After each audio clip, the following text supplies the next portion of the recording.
आज भी घाटी में आतंकियों से मुठभेड़ हो रही है। बड़गांव के पठानपोरा गांव में एनकाउंटर चल रहा है। सुरक्षा बलों ने आतंकियों को घेरा। कल शोपियां में सुरक्षा बलों ने कल 5 आतंकी मार गिराए थे।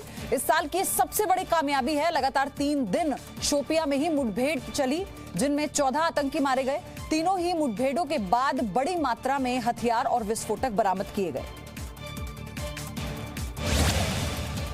जम्मू कश्मीर के शोपियां में आतंकियों ने मुखबिरी के शक में एक युवक की हत्या कर दी। आतंकियों ने शोपियां के पंजूरा से कल रात युवक को अगवा किया और हत्या से पहले उसे टॉर्चर भी किया गया। पुलिस ने युवक का शव बरामद कर लिया है। युवक का नाम तारिक अहमद पॉल है। जम्मू कश्मीर के अनंतनाग में सरपंच अजय पंडिता की हत्या करने वाले आतंकियों का अभी तक नहीं चला पता। अजय पंडिता की बेटी शीन पंडिता ने जी न्यूज से बातचीत करते हुए कहा कि उनके पिता के हत्यारे कायर थे और अगर सेना और सरकार बदला नहीं लेती तो वो खुद बदला लेंगी। कश्मीर में हिंदू सरपंच की हत्या को लेकर लोगों की चुप्पी पर बॉलीवुड अभिनेत्री कंगना रनौत ने सवाल उठाए। कंगना ने बॉलीवुड पर निशाना साधते हुए कहा कि बॉलीवुड के लोग हाथों में मोमबत्ती लेकर और कार्ड्स लेकर जिहादी एजेंडे पर निकल पड़ते हैं। कंगना ने अजय पंडिता के हत्यारों को सजा दिलाने के लिए प्रधानमंत्री से गुहार लगाई। भारत और चीन के बीच जारी सीमा विवाद के बीच शुचूल में मेजर जनरल स्तर की बातचीत हुई। सूत्रों के मुताबिक बैठक में सीमा पर आमने सामने तैनात सैनिकों को वापस लौटने की प्रक्रिया पर विचार विमर्श किया गया। साथ ही अलग अलग जगहों से सैनिकों और भारी हथियारों को अप्रैल की स्थिति में ले जाने पर भी लंबी बातचीत हुई। भारत और चीन के बीच लेफ्टिनेंट जनरल स्तर की वार्ता जल्द होने की संभावना। अंतर्राष्ट्रीय रेटिंग एजेंसी फिच के मुताबिक अगले साल यानी कि 2021-22 में भारत की विकास दर 9.5 हो सकती है। भारतीय अर्थव्यवस्था के लिए ये अच्छी खबर है। एजेंसी के मुताबिक ऐसा इसलिए हो सकता है क्योंकि सरकार कर्ज में कुछ कमी आएगी, निवेश अच्छा आएगा और मोटे तौर पर अर्थव्यवस्था के लिए सकारात्मक माहौल रहेगा। अंतर्राष्ट्रीय रेटिंग एजेंसी S&P ने भी भारत की अर्थव्यवस्था के मौजूदा दौर की रेटिंग BBB-A3 देते हुए कहा है कि बाकी देशों के मुकाबले अच्छी विकास दर हासिल करेगा भारत। कोरोना का दौर खत्म होते ही भारत की विकास दर ऊपर की तरफ उछाल लगाएगी।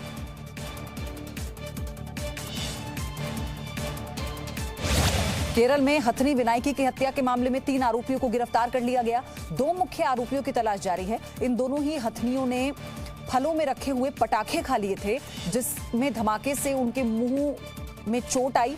उन्होंने हाथियों के लिए नहीं बल्कि जंगली सुअरों के लिए फल के पटाखे रखे थे।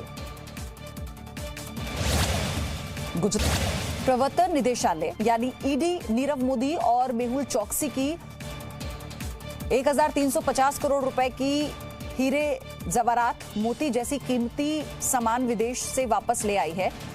2340 किलोग्राम का यह सामान नीरव मोदी और मेहुल चौकसी ने 2018 में दुबई से हांगकांग भेजा था, जिसे ईडी अब भारत वापस लेकर आई है। देश में पहली बार कोरोना के इलाज से ठीक होने वालों की संख्या एक्टिव केस यानी संक्रमित मरीजों से ज्यादा हुई। केंद्रीय स्वास्थ्य मंत्रालय के मुताबिक देश में कोरोना संक्रमितों की संख्या 2,76,583 है। इनमें से 1,35,206 मरीज इलाज से ठीक हो चुके हैं, जबकि 1,33,632 मरीजों का इलाज जारी है। कोरोना से देश में अब तक 7,745 लोगों की मौत हो चुकी है। हाइड्रोक्सी क्लोरोक्वीन दवाई और उसको बनाने के लिए कच्चे माल के निर्यात पर लगा प्रतिबंध हटा लिया गया है। सीज इकाइयों के अलावा बाकी निर्माताओं को औषधि उत्पादन देश के लिए रखना जरूरी होगा। मलेरिया की बीमारी के लिए इस्तेमाल होने वाली हाइड्रोक्सी क्लोरोक्वीन दवा का इस्तेमाल कोरोना के मरीजों के इलाज में भी किया जा रहा है। सरकार के सूत्रों के मुताबिक कोरोना से निपटने के लिए अस्पतालों में जल्द ही आईएएस और आईपीएस अफसरों की ड्यूटी लगाई जा सकती है। इसके लिए ऐसे अफसर पहली लिस्ट में हो सकते हैं जो सर्विस में आने से पहले डॉक्टर रह चुके हैं। लिस्ट में दूसरी केंद्रीय सेवाओं में काम कर रहे अफसरों और उनके रिश्तेदारों को भी जोड़ा जा सकता है। महाराष्ट्र में कोरोना पॉजिटिव मरीजों की संख्या बढ़कर 94,041 हो गई। कल 24 घंटे के दौरान महाराष्ट्र में 3,438 नए केस सामने आए थे। कल 24 घंटे के दौरान महाराष्ट्र में कोरोना से 149 मौतें हुई थी। महाराष्ट्र में कोरोना से मरने वालों की संख्या 3,289 हो गई है। महाराष्ट्र में कल 1,879 मरीजों को ठीक होने के बाद डिस्चार्ज किया गया। महाराष्ट्र में अब तक 44,517 मरीज ठीक होकर डिस्चार्ज हो चुके हैं। मुंबई में कोरोना पॉजिटिव मरीजों की संख्या बढ़कर 52,667 हो गई। मुंबई में पिछले 24 घंटे के दौरान कोरोना से 97 मौतें हुई। मुंबई में कोरोना से अब तक कुल 1,857 मौतें हो चुकी हैं।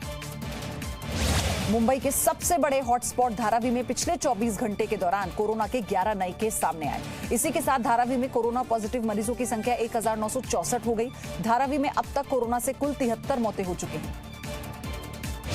महाराष्ट्र के मुख्यमंत्री उद्धव ठाकरे ने चेतावनी दी है कि अगर नियमों का पालन नहीं किया जाएगा तो फिर से लॉकडाउन लागू किया जा सकता है। उद्धव ठाकरे ने कहा, कोरोना का खतरा अभी टला नहीं है। ऐसे में अगर भीड़ का जुटना जारी रहा तो लॉकडाउन को अभी और आगे बढ़ाया जा सकता है। ढील दी गई है, इसे बर्बाद न करें। दिल्ली में 24 घंटों में कोरोना के 1501 मामले सामने आए। दिल्ली में कोरोना संक्रमितों की कुल संख्या 32,810 हो गई। दिल्ली में कोरोना से अब तक 984 लोगों की मौत हो चुकी है। कल 24 घंटे में दिल्ली में 79 मौतों की रिपोर्ट सामने आई। दिल्ली में कोरोना के बढ़ते मामलों को देखते हुए सरकार की समिति ने स्टेडियम को अस्पताल में तब्दील करने का सुझाव दिया। दिल्ली के Talkatora indoor stadium, Indira Gandhi indoor stadium, Jawaharlal Nehru stadium और प्रगति मैदान को कोरोना मरीजों के लिए अस्पताल में तब्दील करने का सुझाव दिया गया। दिल्ली के दरियागंज में मौजूद कस्तूरबा के रेजिडेंट डॉक्टर्स ने एक साथ इस्तीफा देने का फैसला किया। कस्तूरबा रेजिडेंट डॉक्टर्स एसोसिएशन के मुताबिक पिछले 3 महीने से रेजिडेंट डॉक्टर्स को वेतन नहीं मिला, इसलिए उन्होंने हड़ताल की बजाय इस्तीफा देने का फैसला किया। दिल्ली के मुख्यमंत्री अरविंद केजरीवाल ने कल केंद्रीय गृह मंत्री अमित शाह से मुलाकात की। दोनों के बीच दिल्ली में कोरोना संक्रमण के हालात पर चर्चा हुई। केजरीवाल ने कहा, गृह मंत्री ने दिल्ली को हर मदद का भरोसा दिया है। केजरीवाल ने कहा कि दिल्ली में 31 जुलाई तक कोरोना के करीब 5,32,000 मरीज हो जाएंगे। केजरीवाल ने दिल्ली में सिर्फ दिल्ली वालों का ही इलाज के लिए अपने आदेश को बदले जाने पर कहा कि उपराज्यपाल का हर आदेश माना जाएगा। सब एकजुट होकर कोरोना से लड़ेंगे। राष्ट्रीय मानवाधिकार आयोग ने कोरोना बीमारी के दौरान अव्यवस्था को लेकर दिल्ली सरकार और केंद्र सरकार को नोटिस भेजा। आरोप है कि दिल्ली में कोरोना मरीजों के लिए अस्पतालों में बेड नहीं मिल पा रहे हैं, टेस्ट कम हो रहे हैं, कोरोना से मौत की संख्या बढ़ रही है और कोरोना से मरने वाले व्यक्ति के अंतिम संस्कार में भी काफी देरी होती है। दिल्ली से सटे नोएडा में भी आंधी तूफान की वजह से कई पेड़ उखड़ गए। तेज हवा की वजह से यहां भी जगह जगह होर्डिंग्स गिर गए। दिल्ली से नोएडा की तरफ डीएनडी पर एक बड़े होर्डिंग के गिर जाने के बाद 3 से 4 किलोमीटर लंबा ट्रैफिक जाम लग गया। केंद्रीय जांच एजेंसी ईडी ने हरियाणा के गुरुग्राम में मेदांता अस्पताल के फाउंडर नरेश त्रेहान सहित कंपनी के 16 लोगों के खिलाफ मनी लॉन्ड्रिंग का केस दर्ज किया। गुरुग्राम पुलिस ने अदालत के आदेश के बाद डॉक्टर नरेश त्रेहान समेत उनकी कंपनी के बाकी डायरेक्टर्स के खिलाफ एफआईआर दर्ज की थी। इसके बाद अब ईडी ने उसे एफआईआर पर मनी लॉन्ड्रिंग का केस भी दर्ज किया है। मेडी सिटी के लिए 53 एकड़ भूमि के आवंटन और उसमें बनने वाले रिसर्च सेंटर, मेडिकल कॉलेज में बढ़ती गई अनियमितताओं का आरोप है। जम्मू कश्मीर के कुलगांव में सीआरपीएफ के 28 जवान कोरोना से संक्रमित हो गए हैं। ये सभी वो जवान हैं जिन्होंने कोरोना संक्रमित 44 साल के जवान की मौत के बाद 90 बटालियन के 75 जवानों के टेस्ट सैंपल इकट्ठा किए थे। देश भर में सीआरपीएफ के 516 जवान कोरोना संक्रमित हो चुके हैं। इनमें से 353 ठीक हुए हैं, 4 की मौत हो गई है।